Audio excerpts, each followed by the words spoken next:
Video देखने वाले सभी लोगों को मेरा नमस्कार। आजकल क्या हो रहा है, सऊदी अरेबिया पूरी तरह से चेंज हो रहा है, अपने आप को रिफॉर्म कर रहा है, जो कि एक कट्टर कट्टर का ये रूढ़िवादी इस्लामिक देश है, वो कि सभी जानते हैं। वहाँ पूरी दुनिया के लोग ये जानते हैं, क्योंकि सऊदी अरेबिया ने आज से 2 दिन पहले, आज से कुछ ही दिन पहले, 2 दिन नहीं, आज से कुछ ही दिन पहले सऊदी अरेबिया ने एक रिफॉर्म लाया। क्या लाया कि कोड़े मारने की जो सज़ा होती है उसको हम ख़त्म कर देंगे, अपने देश से कोड़े मारने की सज़ा को ख़त्म कर देंगे, जो कि शरीयत का एक अभिन्न अंग है। अब ठीक उसके 2 दिन के ही बाद ही सऊदी अरेबिया ने क्या किया, एक और डिसीजन लिया, जिसमें है कि बच्चे को एग्जीक्यूट नहीं किया जाएगा, बच्चे को फांसी या बच्चे को मारा काटा नहीं जाएगा।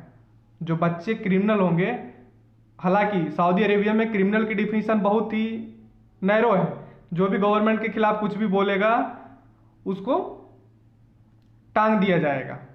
सऊदी अरेबिया में ऐसी चीज़ें हैं, पर वहाँ की गवर्नमेंट ने बोला है कि अब बच्चे क्रिमिनल जो हैं, चाइल्ड क्रिमिनल्स है, उनको एग्जीक्यूट नहीं किया जाएगा। और कुछ ही दिन पहले सऊदी अरेबिया में क्या हुआ था कि महिला को, एक औरत को ड्राइविंग का अधिकार दे दिया गया था, मतलब एक महिला अपनी गाड़ी चला सकती है, ऐसा अधिकार दिया गया। ये सारी चेंजेस जो हो रहे हैं, इसके पीछे रीज़न क्या है, इसके पीछे का रीज़न मैं आपको बताऊंगा।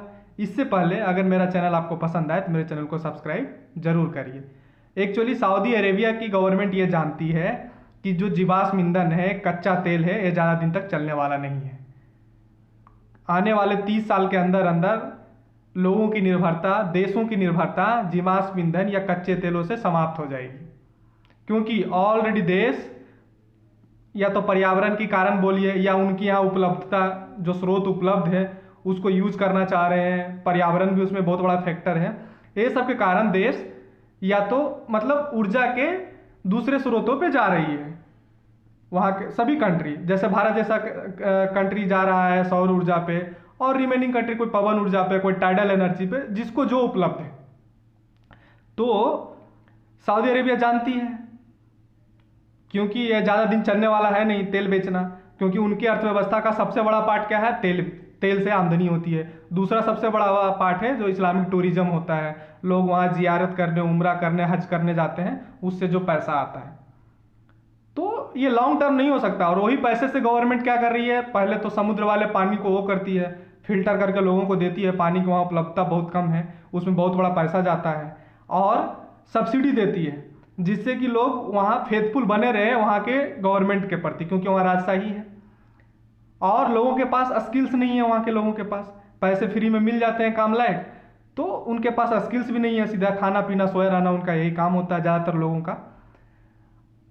जब ये सारी चीज़ें होगी, तेल बिकेगा नहीं, तो फिर वहाँ के लोग रहेंगे कैसे, ये भी बड़ी बात है।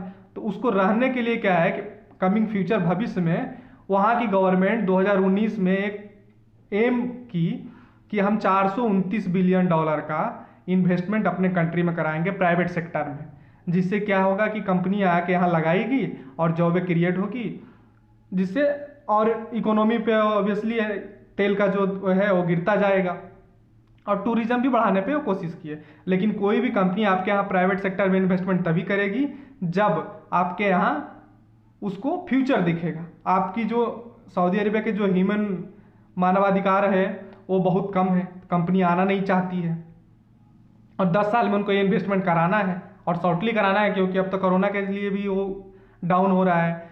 तो ये सारी चीज़ें होने के लिए आपको अपना कुछ रूल्स और रेगुलेशन बदलना है, तभी आपके यहाँ कंपनी आएगी। तो उस सब की इन्वेस्टमेंट हो, उनके यहाँ कंपनियाँ इन्वेस्ट करें, इसके लिए वो सारे रिफॉर्म कर रहे हैं। और भी एक बड़ा कारण है, एक सबसे बड़ा कारण है कि वहाँ बेरोजगारी फैल रही है। जब बेरोजगारी फैल रही है, क्योंकि 2014 में जो तेल का दाम था 2014 में, अब उससे लगभग दुगना गिर गया है। एक समय 2014 में तेल का दाम 114-15 डॉलर पर बैरल था, आज वो $20 के करीब आ गया है।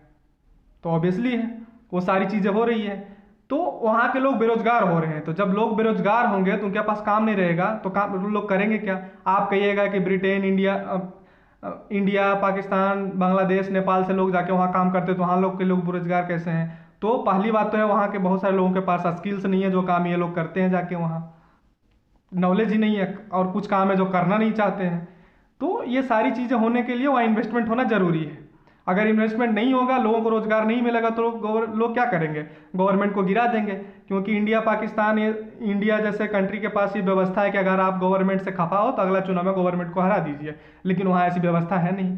तो राजशाही कायम करने के लिए राजा ने ये सारी चीज़ें कर रहे हैं, अपनी राजशाही उनके लिए लंबे समय तक चले ऐसी कामें कर रहे हैं। उसमें जो उनका क्राउन प्रिंस है वो बहुत बड़ा योगदान दे रहे हैं। ठीक है, इसका मेन कारण यही है कि वहाँ के लोग को पास पैसा आए, फ्यूचर में आए, नहीं तो कहीं सऊदी अरेबिया ऊँटों के ज़माने में ना चला जाए। ऐसी भी है, ऊँटों के ज़माने में चला ना सऊदी अरेबिया, इससे बचने के लिए काम हो रही है। अभी तक आप मेरा वीडियो देख रहे थे, इसके लिए बहुत बहुत धन्यवाद, थैंक यू। और सब्सक्राइब माई चैनल, मेरे चैनल को सब्सक्राइब जरूर करिए। Thank you my friend, bye bye.